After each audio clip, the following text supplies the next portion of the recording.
Hi everyone. If you'll allow me a very brief diversion from today's episode to share some exciting news. Recently, I launched a brand new newsletter called The Glamping Insider. And unlike the podcast, which aims to tease out the wisdom of other operators, this is my chance to share my personal takes on the glamping industry. The first week was all about how glamping can save marriages. Last week was my zoning hacks to finding the perfect glamping property. And this week, in an edition that I'm really proud of, it's my personal advice to anyone looking to raise capital for their glamping project, be that through crowdfunding, private investors, or bank loans. If you want to see what it's all about, check out the link in the description to read this week's installment, and from there you can enter your email and subscribe for free. Every Friday you'll receive one big idea from me, along with mini segments such as Idea of the Week, a posh update, and anything I happen to come across that week.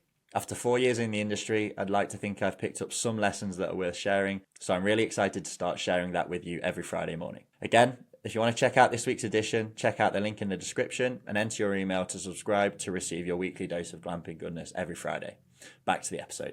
All right, welcome back, everybody. It was awesome seeing so many listeners of the show at the Glamping Show in Denver last week. Nick and I had a chance to see a lot of you. A lot of folks came up to the booth and said they'd be willing to give us some reviews, so we love that. And Nick, we didn't have our traditional night out, did we? This is our first glamping show where I don't think we went and grabbed a beer or anything. No, we didn't. I think I personally had too many nights out at the glamping show with some of my crew. But no, we did have that nice little mixer after the Tuesday night with Blake and Big Noel and Will Spursum. So it's good to meet some of the guests that we've gotten to know really well over recent months in person and have a proper chat with a beer. So that was very nice. And as you said, Connor, it was fantastic to see listeners in person, and it was I was very grateful to hear their positive testimonials about the podcast and how it's helped them. So thank you to everyone that did come and say hello. We really do appreciate it. And yeah, today's guest is someone that we both know pretty well. Yeah, I certainly know very well. So today's host is Shari Heilala, someone who's very near and dear to my heart and my career trajectory and just personal journey overall. We actually met at the Glamping Show 3 years ago when she was one of the keynote speakers giving a presentation on feasibility studies for launching outdoor projects. And I chatted with her after the show, told her about kind of my weird and unique skill set. And she was like, hey, my company Sage can barely keep up with demand on the outdoor side of our business. Do you want to come on board and help us grow that team? And I was like, wow, this is the dream job, getting to look at a bunch of different cool, exciting projects across the country, and ended up signing up and joining her team. So it's been 3 years, and we've got to do a lot of amazing projects together. She's an incredible boss. She's been in the industry for a long time, so she's very smart. She's worked on a ton of different projects all across the outdoor industry, probably some of the really early glamping projects in the country she's worked on. So really kind of an early subject matter expert and a good vision for what the industry needs. And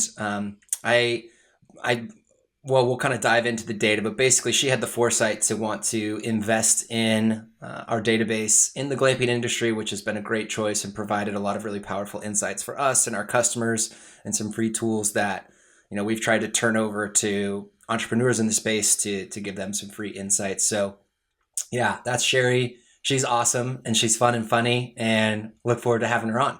You got anything to add, Nick? No. The only thing I would say actually is today is a bit of a data deep dive based on the data that Sage Outdoor Advisory have collected, over the years and months, and we did do something a little bit similar, probably about 18 months ago now, on the pod, and I think that was actually your first appearance on the pod, Connor, as a guest. So we're going to do it again today with updated data. We've obviously got a fair few new listeners since then as well, so it'd be good to do the first deep dive for them. And yeah, you guys did an excellent presentation at the show, and I'm looking forward to digging into it. So, and without further ado, here's Shari.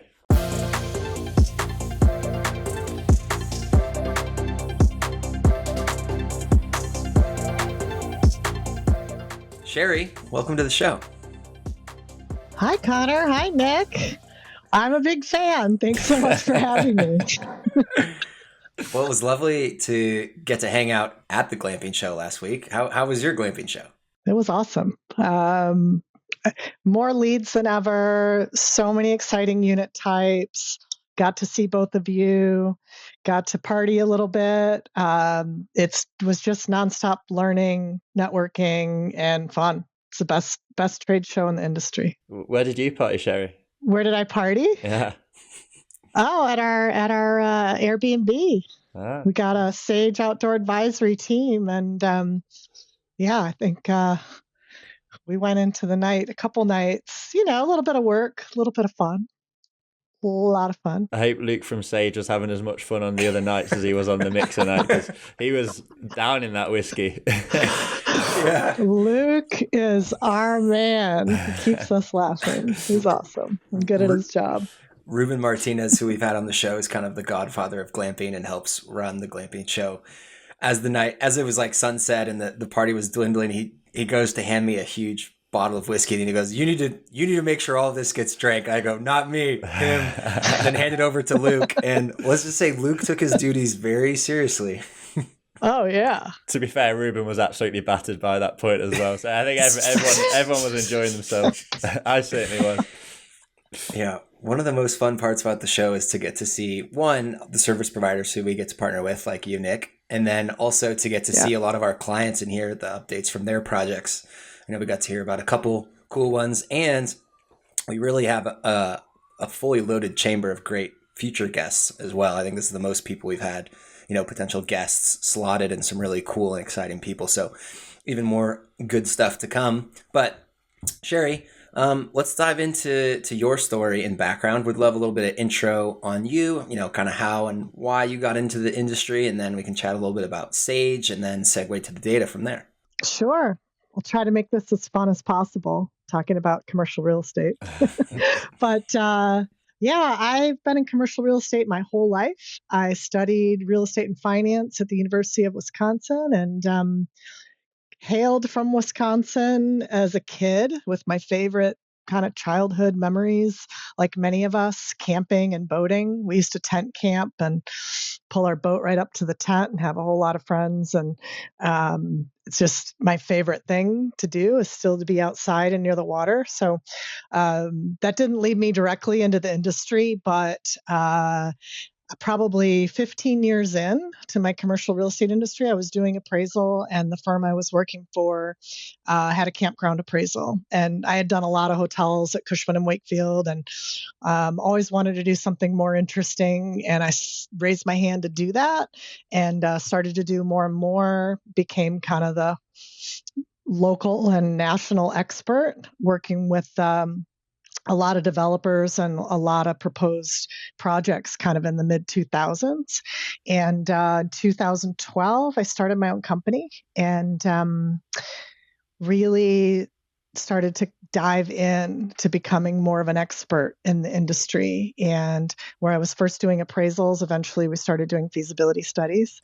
And then in about 2018, I got pulled into a really large proposed project in Arizona, and it was going to be, 400 glamping units, 400 RV sites. Unfortunately, it was a little bit of a big dream that didn't get off the ground. It could have been amazing, but it exposed me to the industry and all the different unit types that were out there.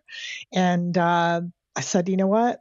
I don't see anybody in this space really doing what I'm doing. I'm going to learn everything I can and be the best subject matter expert that I can. And in 2019, came to the Glamping Show and eventually met you, and our team has been growing ever since. So it's just a great way to kind of combine a long career in commercial real estate with something that I love. So I feel super lucky for that. So were you at the early glamping shows?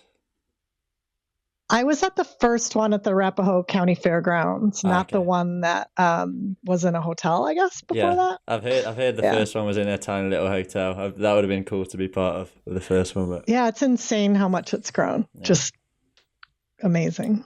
I think we've been to 5 each, right? Is that, I think 5 each since 2018 or 2019, something like that. And then 1 year off for COVID. Yeah. So, it's been great, and you learn something new every day and meet new people every day. So one thing that might be helpful for the audience, and it took me even like a long time to fully understand it, but like, what's the difference between an appraisal and a feasibility study, and when are those used?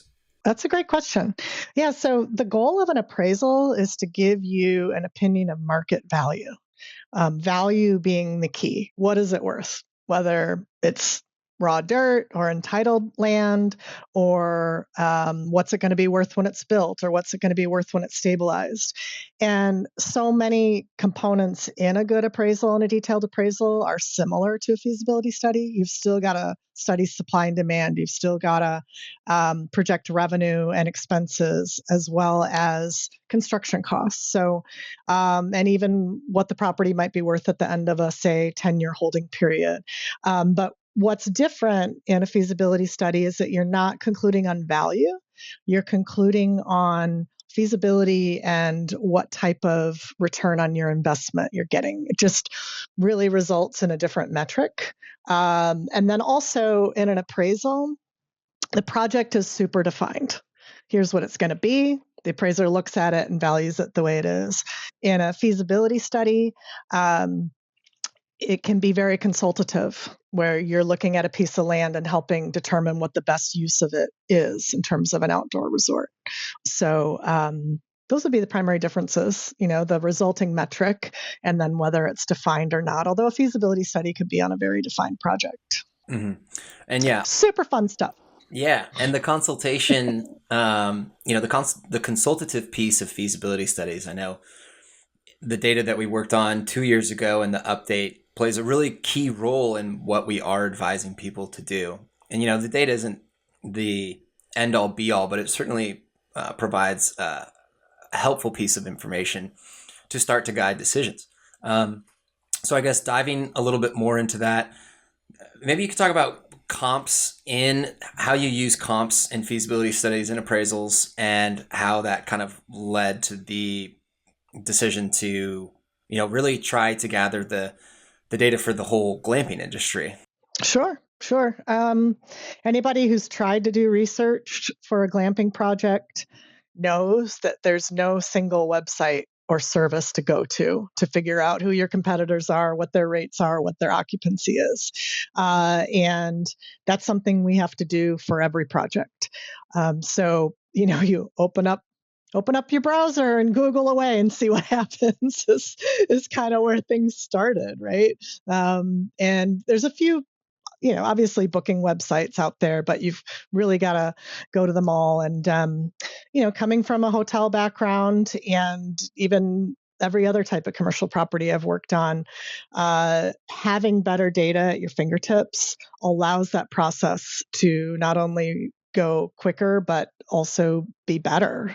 So, and then realizing that the industry really needed the data. I think I talked to Ruben Martinez in 2019, as early as then, about, gosh, we really need something like a STAR or Smith Travel Research report for this industry. Should we do it? And I thought, wow, I can barely keep up with writing my reports, but I'll give that some thought. So nothing happened until Connor came along and our team was a little bigger. But really, it's just the other part of it is it's not just local data for glamping, because the data set, even nationally, is still relatively so small. You kind of need to know what's out there across the nation. If you have a unit type like yurts, for example, that maybe there aren't any within your whole state. At least a couple of years ago, that was definitely the case. So having a broader understanding of the data, in addition to digging into the local or regional competitive set, was super meaningful and helpful to what we were doing. Yeah, when you're writing a feasibility study, and presumably this is applicable to people who are doing their own kind of financial projections rather than getting an external third party, is why is looking at the competition and the data so important to figuring out what the numbers look like for your business? I feel like that's a trick question or something, Nick. There's no trick questions on this podcast show. Well, investors and lenders need to know that it's based in some type of fact and data analysis, as well as property owners to make their decisions. You can dream that your property is going to get $700 a night in the prime season for your safari tents, but what part of the country are you in, and how does that compare to what everybody else is doing and what their amenities are? So really, it's just obviously to instill confidence in our projections. Do you think, glamping adjacent data is relevant to when you're figuring out, looking at the local market? So, for example, is hotel data in any way relevant to those kind of numbers? Oh, absolutely. And we take every data point we can get our hands on, even if there's only, kind of one takeaway from it. So you can get hotel occupancy, you can get hotel seasonality, when their occupancy is highest and lowest, as well as their rates. So that is one data point we strongly consider. Now, that data you've got to understand might be a completely different offering, so the rates might be irrelevant compared to what you're building, but seasonality at a minimum is important from hotel data, and then also AirDNA data for short-term rentals kind of offers the same type of insight. When you're looking at cabins, AirDNA data can be even more meaningful for rates, but you just got to be careful what you're looking at. Yeah, and just for some context, could you explain what AirDNA is to those who don't know? Absolutely. AirDNA is a company that's aggregating property performance from Airbnb and VRBO. And they're a subscription-based company, airdna.co. I'm not promoting them, but it's a great resource. So people should check it out if you're not familiar with it. And they really can give you a deep dive into data for a market and how everything's performing, down to clicking on an individual property and seeing its average rate and occupancy. Connor, I know you've done a lot of work on this in particular. Is finding out, let's say, a glamping site's occupancy rate, is that purely just manual work looking through the booking calendar? Yeah, that's the biggest part of it. There's not really another way to do it. You can call managers and talk with them. You can look at booking calendars. You can drive by it in person. Those are all ways to estimate it. There's no ways to know for sure. The only industry where you will 100% know occupancy is in the hotel and star report, because hotels are actually reporting it's actual reported performance data from the hotels themselves. Everything else, because business owners aren't going around publicizing what their occupancy is, you have to estimate it. So that's kind of that's how we approach it, is kind of any method that we can in the glamping space. But fortunately, people's rates and what they're charging per night is public, so that is something that we can look at and we've gathered. Okay, cool. I'll stop asking the trick questions now. Well, actually, so to answer your question, Nick, it's really good, and that is, why are comps important? And if you're a bank and someone comes to you and says, "Hey, I want $1 million to build a glamping business out in some forest somewhere," that obviously has a lot of risk. But if you can go to and say, "Hey, Mr. Banker, there's 3 glamping properties within an hour and a half, and they have similar types of offering, and they're getting $250 a night, and you can't get a space, between Memorial Day and Labor Day." And you can bring that information to the banker and say they're getting $250 a night for 100 days a year.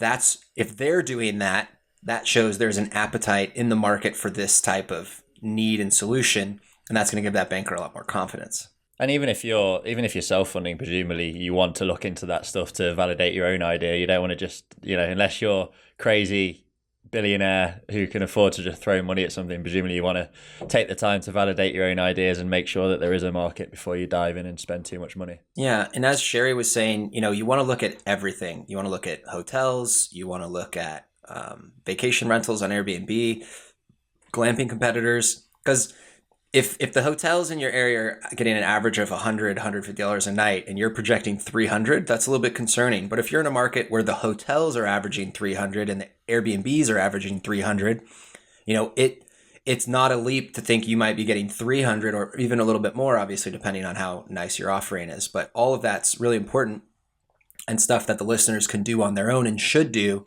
And it's just, we've made a business of it. That's the name of the game for us. So I worked on a project like that, Connor, that in the Bar Harbor, Maine area, and I was blown away by how high the summer rates were for the hotels. They were in the 500s. So if you're not looking at that data and you're just looking at how much the glamping units are going for, you might think that the numbers are a little high. But yeah, they had motel rooms for $350 in that market. So it can be super relevant. Yeah, I mean, for not to mention Posh Outdoors again, but for our first location, the main competition, I suppose, is a hotel. It's a mountain lodge with the Nordic Spa attached to it, which Connor and I very much enjoyed when we did our site visit. Very romantic. Yeah. Oh, you're such a cute couple. I was telling my business partner Ed the other day about how we were sat around the pool just stuffing naan bread down our faces for a good 2 hours. So much so that I think we missed dinner. Like we missed the boat for dinner. We were just eating too much naan bread. Worth but it. we did watch the Edmonton Oilers in the local bar that night, which was good fun.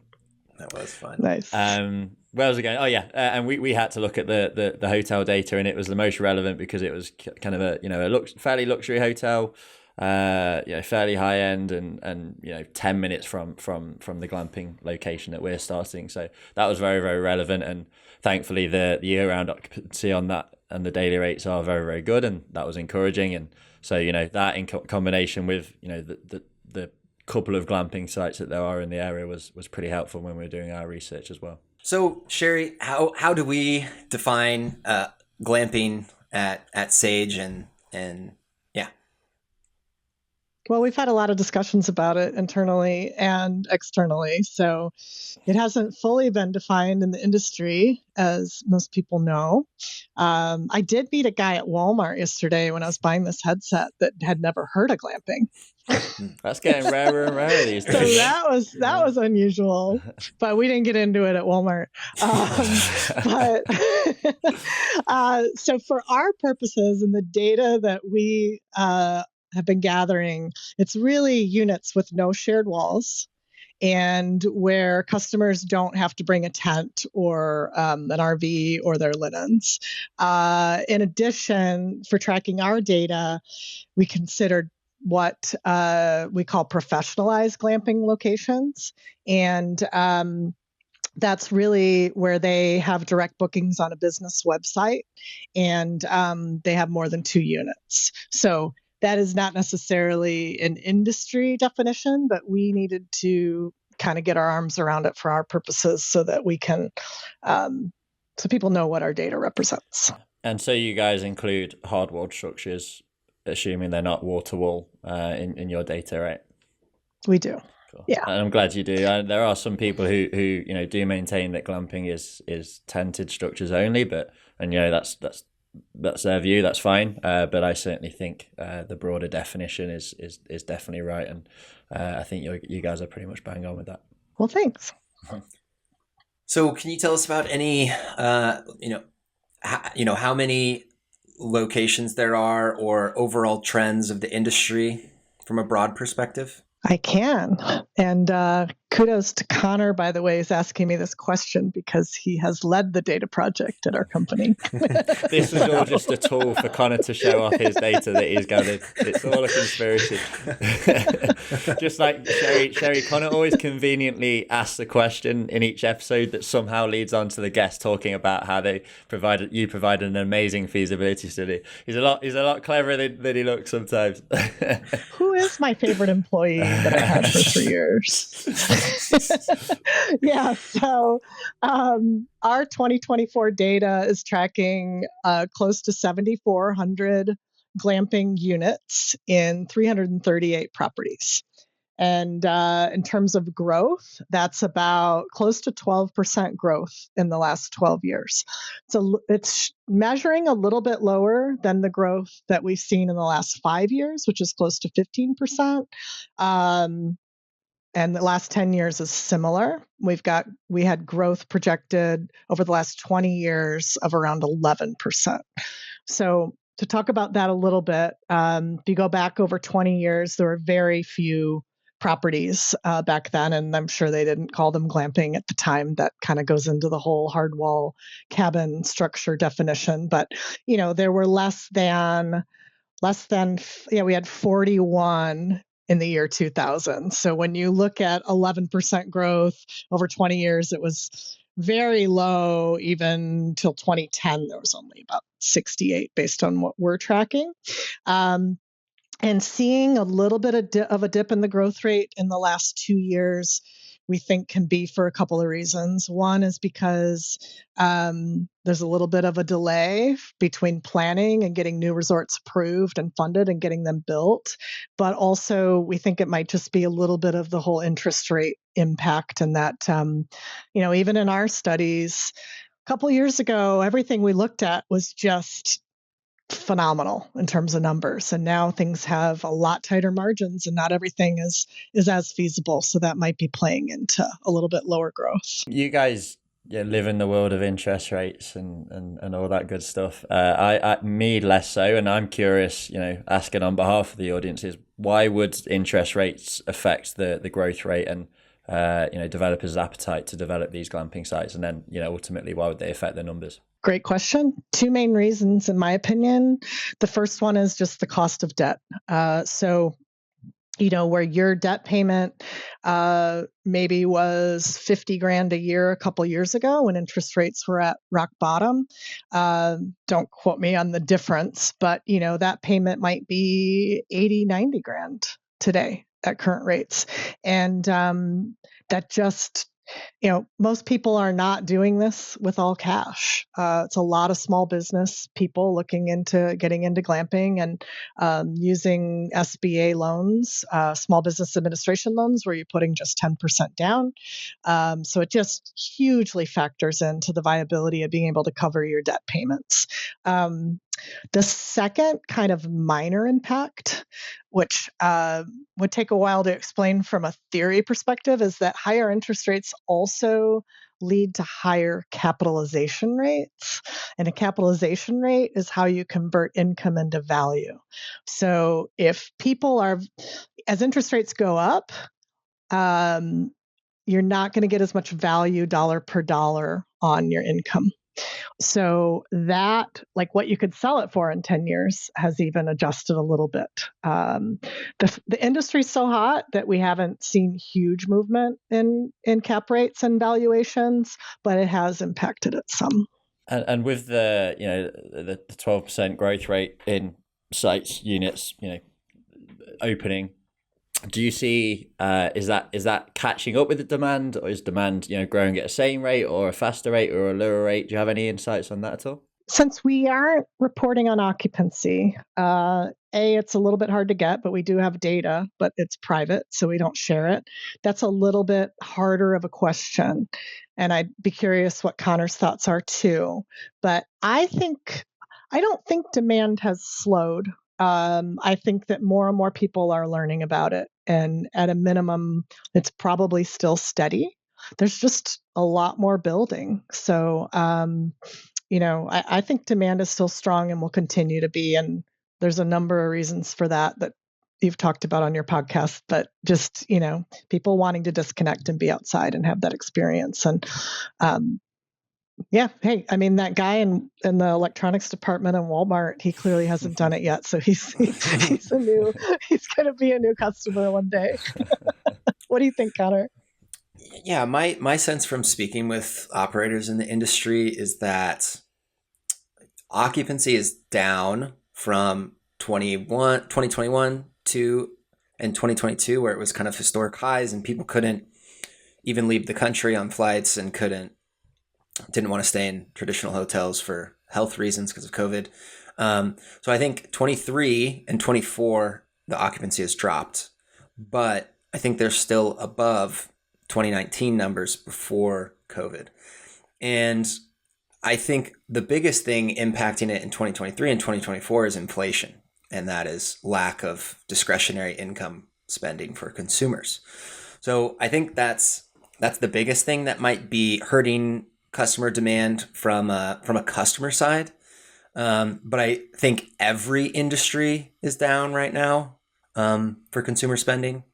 And I think out of all the different hospitality classes, I would still absolutely put my money in the outdoor space. There's another sub-trend in that, and that's a great answer, Connor. I totally agree. And it's really been reported more in the hotel space that it's down, but the high-end stuff is not. So the discretionary income squeeze is kind of on the middle market, but not the top tier market. And I would venture to say that that's going to having a similar impact in glamping as well. Yeah, I'm certainly making the bet that the higher end glamping demand is still there and is going to continue to grow and is to a degree to be recession proof. Obviously we're making that bet with Posh, and we think that's kind of the right place to be in the market. And then obviously you've got the whole extra level, which is the Claire Quats and the Amangiras, which are kind of $2,000 a night, which are just I don't even know how recessions would impact them. I imagine they have very little impact if they're trying to attract Kim Kardashian, who's probably not going to be affected by the credit crunch or something like that. And so the growth rate of properties opening at 14% the last 10 years, dipping to 12% in the last 2 years. Another big reason why that might be is because the Sage team, we're going out and manually searching to find these. There is not a glamping list anywhere that we can go reference and say, oh, new company just got added to the glamping list. That's what we're trying to do, but we have to go out and manually search it. And the reality is when new properties open, they're really hard to find online because their websites don't have strong SEO or rankings. So unless there's like press releases written about them, and a lot of these websites won't even have glamping on their website, and that makes it even tougher because there isn't really a term that you can search that's well accepted. So those numbers are also likely down because it's just harder for us to find properties that have opened in the last 2 years because they're not as searchable yet. Yeah, and there's also Google business codes you can use as well, which works for an RV park or a campground, but there's no Google business code for glamping. Yeah, it's all manual search. I wonder when it will be when we can stop kind of when glamping stops being this kind of niche thing that the zoning codes aren't updated for, the data isn't updated for, to the point where you guys have to go out and scrub it manually. Like, is it going to be 5 years? Is it going to be 10 years? Is it going to be forever like this? It's weird being in such a new industry that you forget how new it is compared to those traditional industries, which is again what makes it so exciting because we are at the very beginning as well. But yeah, I wonder when it will be solidified like that. Yeah, and to give the audience, I'll be retired. I think I'll be retired. and to throw some numbers out there for the audience, and actually, Shari, you might know this, but I think there's something like 50,000 hotels in the U.S. and maybe 15,000 campgrounds, 10,000 RV parks, and we're talking about 338 glamping properties. So I think that kind of shows you how small it is or how much of a niche it is in comparison. And also what we're tracking, I'm not sure if we mentioned this, we're not including sites that are only listed on OTA. So like if someone throws a yurt in their backyard and lists it on Airbnb, that's not what we're talking about, or just a unit on HipCamp. We're talking about a professionalized location with a website where you can book direct and they have, over 3 units. So that's what we're going to dive into. And Shari, would you want to tell us a little bit about what we've seen about unit types and just kind of the breakdown of the industry or how that impacts rates on average? Yeah, I'll go for it. And Connor, please jump in because I know you know this data very well too. So one interesting statistic is that 73% of the glamping properties we tracked are single site owner operated. That's a huge share, but very reflective of the type of people that we work with in the industry. So it's super entrepreneurial, which makes it really fun. On average, properties have 3 distinct unit types on average. So, for instance, a safari tent, covered wagon, and cabins. Those would be an example. So that's pretty diverse, I think. And then on average for the branded locations, the multi-location operators, they have 42 units per site, which it feels very consistent with what we've seen and I think is an important important metric to look at as well. And then on the flip side, owner-operated or single-site locations average 21 units per site. Now, keep in mind, a lot of people start small too. You got to prove your concept, and then you have phase one, and that doesn't necessarily mean that that's their optimal mix, but I think that's interesting. And then as far as longevity, in terms of operation, 74% have been operating for less than 10 years. What was it, Connor? For less than 5 years, it was, 50%. I think it was around 50. Yeah, 50%. Mm-hmm. Yeah, so around 50% of glamping properties in the U.S. opened in the last 5 years. So that kind of gives you an idea of how new things are. Right. Yeah. So I could talk a little bit about unit type breakdowns if you guys want. We've got soft wall versus hard wall as a big part of our analysis. And for our purposes of defining this, which is also another bit of kind of disagreement or fun party discussion in the industry is that we consider anything that you can knock on and hear sound as hardwall and everything else soft, but that kind of throws domes and yurts into the soft category, which passes that test, but we do recognize that those tend to have longer operating seasons than the other typical soft wall structures. So based on that definition, it's pretty evenly split, but like 52.5% for soft wall and 47.5% for hard wall. I have a bit of a theory that that's going to change over the years. One, because I don't have the data to back this up, but I imagine hard wall generally generate a higher daily rate, and two, permitting seems to be getting increasingly difficult. Soft wall structures can sometimes pass the test as temporary structures, and so they don't need to meet building code. But I think if a structure is up year round or 9 months of the year, I expect it to go one way in terms of counties and cities requiring you to be able to meet building code. And obviously it's a lot easier to do that with a hard wall structure that's easier to insulate and all sorts of like that. So I suspect we will see more of a move towards hard wall structures, which I think would be a bit of a shame because, obviously we've had Blake and Big Noel on the show a lot recently, and they're a prime example of how to do soft wall well. And I think, I mentioned, I think hard wall should be included in the definition of glamping, but I do think tents kind of are the true spirit of glamping, and they are that transient unit. They are that evolution from camping. They are that luxury version of camping. So I think it'd be a little bit sad, although I'm sure there is still a lot of space for soft wall. I just think the codes are only going to really move one way in that regard. I agree. Yeah, the customer experience really, I think, is the most unique. There are very unique hardwall units, and especially those with glass ceilings and really great views. But yeah, sleeping in a tent's a really unique experience. What'd you say? Tubos. Yeah. And you say I'm the one who makes all the shameless plugs. I think we're going tit for tat. All right, yeah, you've caught me. Mirror cabins as well seem to be all the rage at the minute. They're obviously hardwall.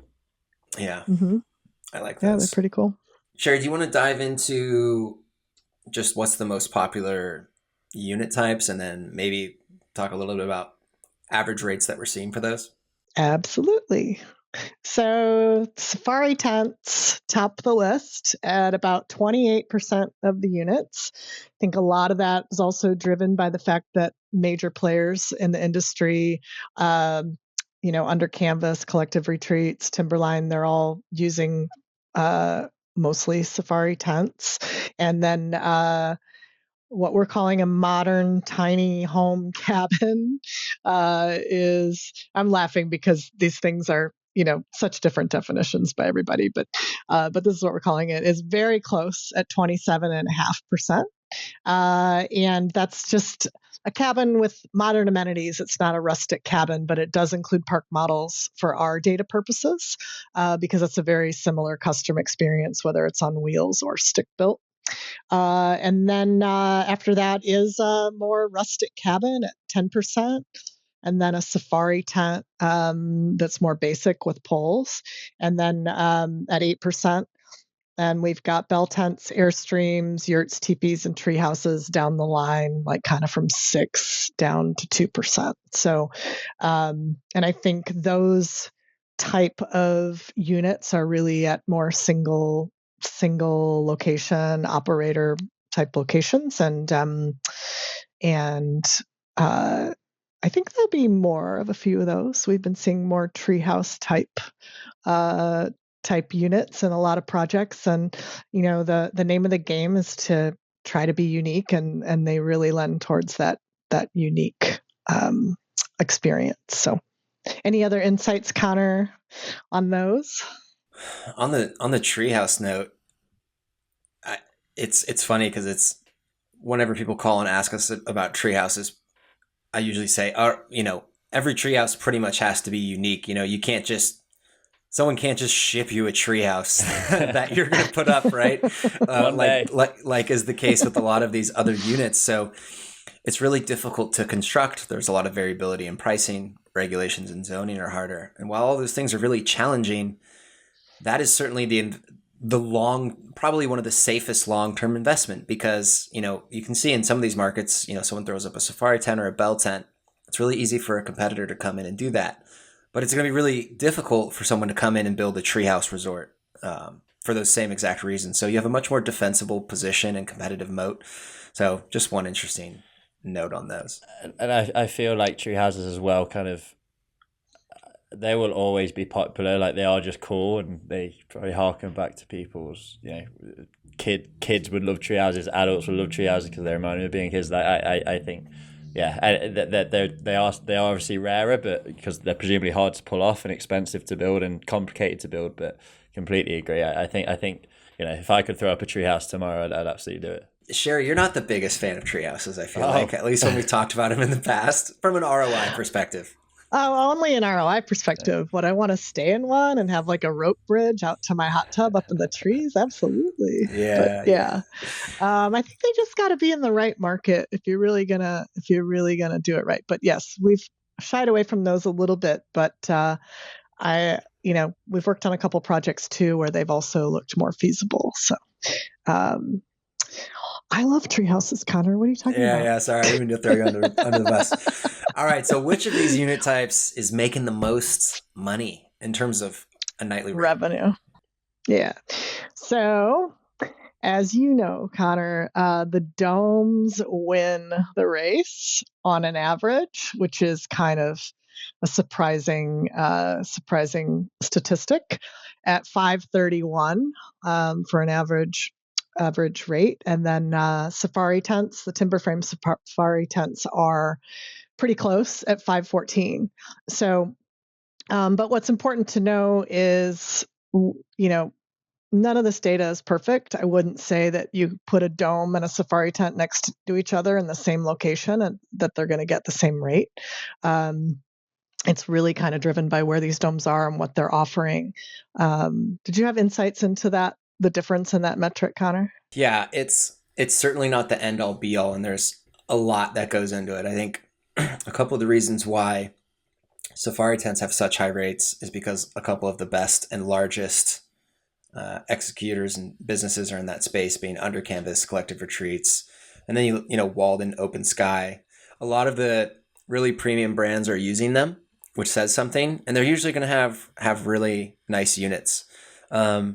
And then domes is really an interesting one because it's kind of on the other end of the spectrum, whereas safari tents is the most prevalent unit. Domes is one of the least prevalent unit, and it's used on a lot smaller sites. I don't think I know of any locations with domes that have over 20 units. So it's a lot less represented. But for some reason, the properties that are using them just seem to be kind of killing it. And I don't know why that is. I think I have a theory, and Nick, I think you might have the same theory, and it's because they have that beautiful, big, window, if you want to call it that, but it's got that $1 million view, which provides that great like glamour shot. So I don't know. What do you think, Nick? Yeah, I don't know. I feel a lot of calls about from people looking to do domes, and I don't know. Maybe it's.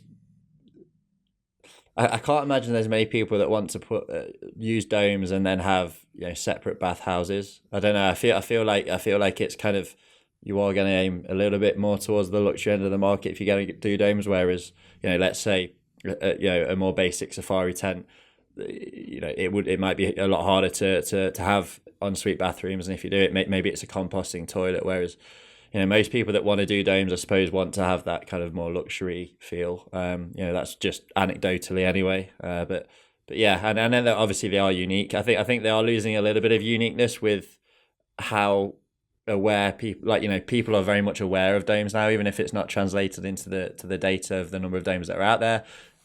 A lot of people associate domes with glamping and vice versa, and maybe they're going to start to lose that unique feel. But right now clearly it's not harming the daily rate, so we'll have to see how it goes. Yeah, you bring up a good point. I don't think I know of any property that's using a dome that it's not on a deck, and it doesn't have a bathroom and oftentimes a kitchenette. Probably because most of them have to be on decks. Like I think it's a lot harder to pitch a dome compared to a tent. So yeah, I mean that would make sense. Yeah, but I've seen plenty of safari tents that don't have bathrooms and might not even be on a deck. So that might be something that just factors into it. So yeah. Well, third and fourth in the race are Covered Wagon at 361 and Treehouses at 355. So I think Covered Wagon too, it's kind of driven by where they are located and having private bathrooms and the resort amenities, because I know we've worked on a number of projects where we've seen those rates averaging lower, but it's just a matter of the numbers, so it's clearly achievable. And then beyond that is the more rustic cabin at 334 and Airstreams at 307, closely followed up by the modern tiny home cabin at just under 300. AutoCamp must be dominating the Airstream data there. Presumably, that sounds about right for their daily rates. Mm-hmm. I agree. And there's a lot of surprising things in it. So obviously, this data is helpful, but it's not the holy grail of decision making, right? Like, it does not make any sense to me that tree houses would be less than safari tents and domes if I was to just build a property now from scratch. So there's other things that go into that and impact it, particularly the large brands, which are really driving rates. But it is, it's a helpful piece of information. Absolutely. And what's right at the lower end of the spectrum, Shari? Can you guess? What makes the least? I have got the data in front of me, so to pretend to guess would be cheating. Oh, this isn't a fun game, right? So bell tents and teepees are in the 170s at the very bottom. That's no surprise. Don't usually have bathrooms built out in teepees, although there was a giant, very cool teepee at the Glamping Show that could have that very full build out that I think would achieve way above that. It's pretty impressive. And in between are vintage trailers, yurts, and safari tents with poles. So in the mid to upper 200s. And by the way, if anybody does want this data, if you go to our website and sageoutdooradvisory.com, there's a schedule of free consultation. You can have a call with us to discuss maybe your needs, but we can send you a copy of the presentation. Or do we have another link, Connor, just for the presentation? There is. If you go under the Data and Insights tab on our website. If there's a link, we'll put it in the description. It's not a problem. All right. Cool. Okay, great. Yeah, it's under that tab. And then also, I don't remember if I mentioned this when we were on the air, but there's also the glamping map, which is under the data tab on our website. And that shows these exact locations, these 338 glamping locations. They're labeled by names, and it's even broken down by unit type. So you can see where all of these are. And what's really cool about this map is if you're wanting to launch a business using domes or tree houses, you can go to the you can go to the map and you can filter, so you can just show the locations that are using domes and tree houses, and you can see their names. And that can help you build a comp set for your project to see who else is using them, what kind of rates they're getting, what kind of strategies they're using that might be working. And then help more customers find you, help more investors find you, things like that. So it's a pretty big win-win. Yeah, and as I say, all the links we just mentioned will be in the description.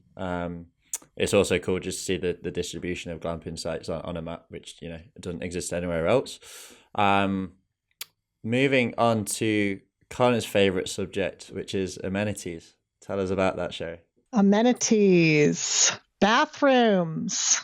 We all love to talk about bathrooms. So we looked at the difference between private bathrooms and shared bathrooms. And there's a pretty big difference, $354 averaging for a private bathroom. Is that en suite, Connor? It is en suite. I was just about to clarify that, yeah. Mm-hmm.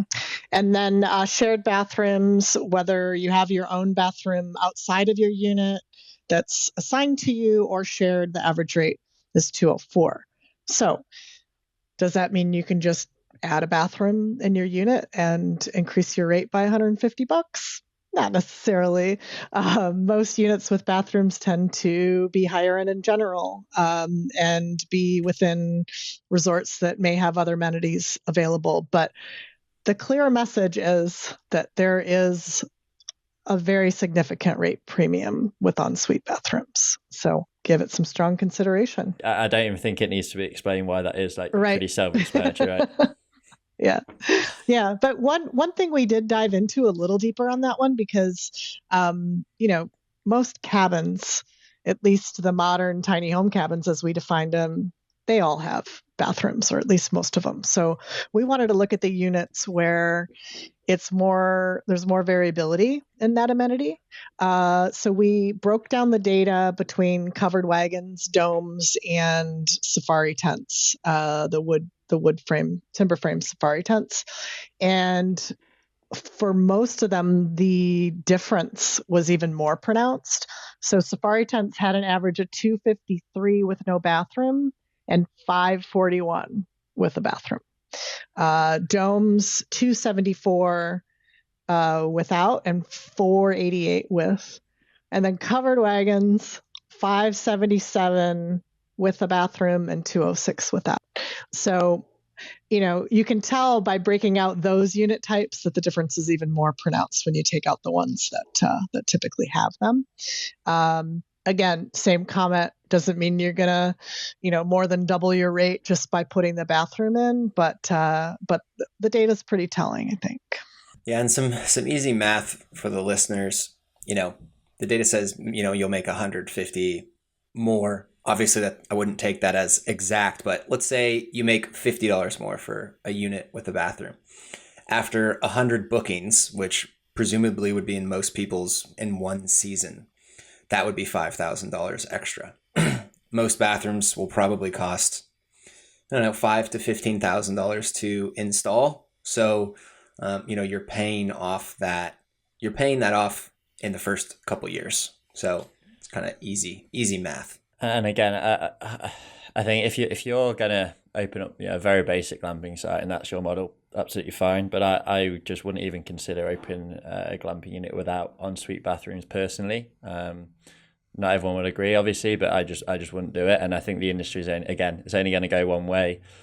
Expectations and standards have already risen significantly since I've been in the North American industry, for 2 years now, 2.5 years now, and I think that's only going to go one way. And I would strongly recommend anyone who's doing something like this to use ensuite bathrooms. Otherwise, I just worry that you're going to be left behind by the ones that are. I agree. With one caveat, I think, is that there are some larger sites where you can get to a really beautiful spot, and it's just very difficult to draw all the utilities up there, and becomes somewhat cost prohibitive. So I think sometimes if you're just, I really want a basic unit up there, maybe you could just have a I suppose you could do a composter incinerator toilet, but there will be some cases where it doesn't become cost feasible, but it's not going to be a high end rate, you know. So I think for the high end stuff, you're right, you're definitely right. I suppose, just putting a hypothetical example, maybe the other example is, an ultra green, sustainable resort where the USP is, composting toilet. I can't imagine composting toilets ever being a USP, but where everything is very much green central, and maybe people would be willing to pay a premium for that. But I think that'd be pretty niche. Yeah, and if someone's not sure, like I can hardly think of any glamping locations with units that are making over $300 a night and don't have a toilet. Actually, the only one that comes to mind is Jacob's Mendocino Grove. Their units didn't have a toilet, and I think they're in that 300 range. But that might be one of the only ones I know of. Yeah, and what I'd say about those guys is, one, obviously California market, I presume is above average discretionary income, and two, having the fact that Jacob was employed there suggests that they are pretty good at getting the guest experience right and care deeply about the guest experience. So I would suggest that they have an above average experience, and that's a pretty cool site. So an exception. You're on the California coast in Big Sur, like it doesn't get much more iconic than that. All the tech bros, man. And that statistic, someone asked us at the show this question, they said, does that include showers or is it just a toilet? And our benchmark for that was it had a toilet en suite. But most of the time, I'd say 80 to 90% of the time, if people are putting a toilet in, they're going to put a shower in as well, because a huge portion of the cost for having a bathroom is running both your water and your sewer line. It'll probably be anywhere from 25 to 60% of your costs to put in the bathroom overall. So it makes a lot of sense to the cost to add a shower is not that significant in comparison. So, adding both usually makes the most sense. And it's not a huge space either. Like, having stayed at a few glamping sites with ensuite bathrooms, like, you put the shower in the corner and toilet next to it, and it really doesn't take up much square footage. So it absolutely makes sense to do both. Yeah. Well, we've also got some data on food and beverage services and how that affects the rates. So we kind of put it into 3 buckets. Yes, for offering kind of close to full food and beverage offering where you could get your meals. The other was some, so that could just be like picking up a sandwich in the general store, and then none. So no big surprise that the average rate for glamping units with food and beverage was $522. Kind of a weird blip that the some category was $241 compared to none $264. So don't go with some. No, I'm just kidding. Just a little bit of a blip in the data. So it's not always perfect. And sometimes when you don't have any food and beverage whatsoever, it's because there's a lot of options nearby and you didn't have to include it. So I think that feeds into it. But yeah, and an example of an outlier might be Ben Wolf's Anera in Fredericksburg, as they don't have any food and beverage. That they're charging anywhere between $400 and $2,000 a night, and again, bit of a niche model, and exceptional outlier, particularly with their social media marketing. But there's always room to break the trends if you're brave enough. But I'd also imagine the ones providing full F&B are generally going to be a higher end anyway, right? So that presumably has some impact on the data. Yeah, I think you're dead. I think you're dead on, Nick, with that. Why none might be higher is because those would be those really unique stay units where it's a really nice unit or a really nice property themselves, and then there's no other services, and they still get that premium feel. But if you're kind of like trying to offer a hospitality operation, but it's a little bit half-assed, and you're only doing breakfast in like a grab-and-go store, it might having a lower rate might make sense when you think about it that way. And how about for unit capacity? Funny you should ask. I have those numbers. So we looked at those units accommodating 2 people, 3 to 4 people, 5 to 6, and then over 7.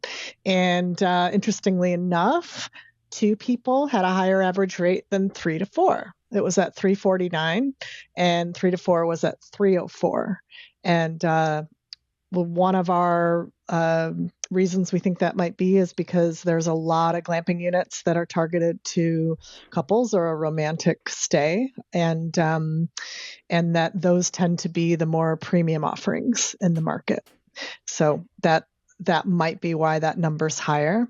The 5 to 6 capacity averaged 406, higher than the 2, which makes sense. And then another little anomaly was that over 7 had an average rate that was lower than 5 to 6 at 347. But we think that's just a factor of not many units accommodating that many people. They're probably like bunkhouse cabins or something. Just a statistical whoopsie. And the headline here is that obviously there's a very clear, undeniable correlation between bathrooms and F&B, and with unit capacity, it's kind of inconclusive. The data's surprising. It's not really. It's kind of, there's not that big of a delta between any of the options, and I do think it makes sense that 2-person capacity is higher than 4, because if you think about a hotel room, a double bed queen hotel room is going to be cheaper than the honeymoon suite because of like the occasion. So that might be what's impacting that. Are we going to look at, as the final data point, the rates from 2022 to 2024? That's a good one. As one of the final pieces of data, what have we seen in trends in the last 2 years from 2022 to 2024? For rates, I mean? Yeah, for average rates. Yeah, so 2022, we had an average rate of 312. And for a 2024 update of our data, we saw a 9% increase over the 2 years to 339. So, that's about 4.5% per year. And, that's, well, we've had some pretty high inflation. So I was about to say that's stronger than inflation, but that's still pretty strong growth for rates for any property type. And this is comparing the same properties to the same properties. This isn't consider things that were added. So I think that's a really good sign for the business, even during times when interest rates are higher. We, like Connor said before, we've had some blips in occupancy, but we're still seeing people get pretty healthy rate increases. And it's important to note that for what you're projecting in the future. I don't necessarily think you're going to see that 5% increases for the next 10 years. Oh, wow. Posh Outdoors is entering the market soon, Shari. You wait. $400 Okay. a night average. Okay. Well, prove us wrong, Nick. But I would venture to say we could still see that for a couple of years, and who knows? Maybe it'll keep up. And the last data point, can you tell us a little bit about the months in operation by unit type? We can't disclose occupancy because the hard occupancy data we have is private, so it's client confidentiality, and then the other data is a little bit less precise, so it's difficult for us to talk about occupancy. But what we have measured is the operating season of different unit types. So like if you look at Under Canvas in Yellowstone, they're open for 4 months. And they use safari tents. So we're tracking that to see what the average operating season is per unit type. So Shari, do you want to maybe dive into that? Yeah, absolutely. And that goes into our discussion about what we call a hard wall versus soft wall structure, and where you throw yurts and domes. So while we're calling them a soft wall structure, they really fall more into hard wall performance for months of operation. So the modern tiny home cabins and domes had the longest average operating season at 11.4 for the cabins and 11.6 for the domes. So really close to year round on average, followed by yurts and tree houses at 10.7 and 10.6 average months. And it just goes right on down the line for hard walls. Airstreams are next at 10, and more rustic cabin at 9.8, and vintage trailers at 8.7. That includes, actually vintage trailers 8.7 versus Airstreams at 10. kind of interesting. But I think a lot of that, it depends on where they're located and what the climate is. So, and then we, for the rest of the soft wall categories, they're between 6.8 and 8 months on average for their operating season. Awesome. Yeah, and that makes sense. So for most softwall units, you're seeing an operating season of about 7 to 8 months, and then for the hardwall units, about 9 to 12, which is kind of, and then including yurts and domes and hardwall. That all makes sense. That graphic looks exactly how we would expect it to. Thank goodness. Yeah, that's always good. Great. And any before we wrap up, any kind of final thoughts, either of you, on the underlying trends or the way that the data's going? And you don't have to answer. I've put you on the spot there. Yeah, I feel like we peppered that in a little bit, but we got to keep an eye on occupancy. And I know we're not reporting on it, but when there's excess competition or a lack of demand, occupancy is the first metric to go down. And then there's usually a rate adjustment. We're still seeing strong rate growth. And, it's a little hard to give a real overall take on occupancy. What I'm seeing is I feel that it's somewhat consistent in most markets. It's just taking newer properties longer to stabilize. But overall, I'm still super bullish on the glamping market. I just think that the reason people want to go glamping is going to continue to stay and to grow. So we want to keep diving into this data and expanding it. We plan on expanding it into Canada. We plan on expanding our metrics, reporting regionally, and really getting even better insights into it. Maybe someday we'll get everybody to participate and we'll be able to show occupancy numbers too. Well, if there's an industry where it would happen, I suspect, if it remains as friendly as it is, then glamping would be the one. Just, everyone is very open, very happy to help each other, and long may that continue as the industry grows. Love it. Shari, do you have any asks of the audience, or if they wanted to get in touch with you, the best way for them to do that? Yeah, if you want to get in touch with me, go to our website, sageoutdooradvisory.com. You can schedule a call. And also, we may have mentioned it before, but there's a place on our data and insights where you can get a copy of our presentation. And we'd be happy to chat with you about your project. Reach out even if you want to share your needs for data or willingness to participate, because that initiative is going to continue to push forward. And right now I'm down in Orange Beach, Alabama. If you want to come down here and have a margarita with me over the next week, reach out. I'm game. That's what I'm about to go do. I'll look into flights. Okay. And I will say as well, Shari, Connor and I like to get our faces everywhere, on LinkedIn and all of that, but you are a massive asset to the industry, and above all, you're a very lovely lady as well. So I've really enjoyed knowing you over the last couple of years, and look forward to knowing you over the next few as well. Connor, I know, thinks the world of you as well, and Sage as a whole, just for you personally, but also Sage as a whole, with all the work you're doing in data and all the feasibility studies that you're doing and the amount of businesses that you're getting into business.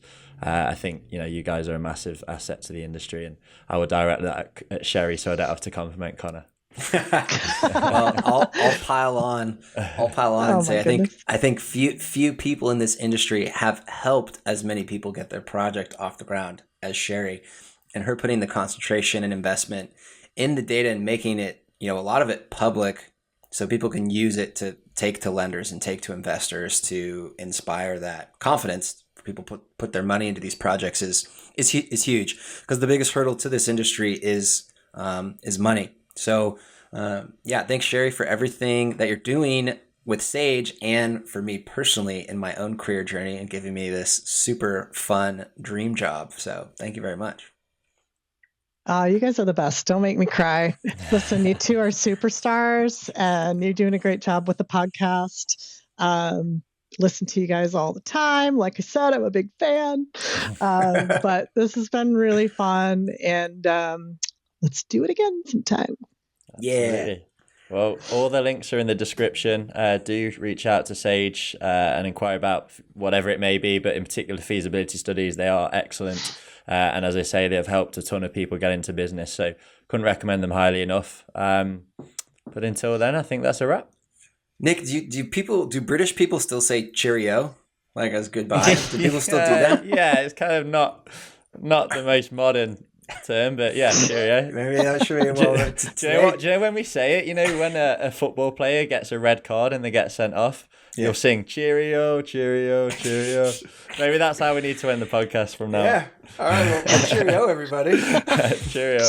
Cheerio.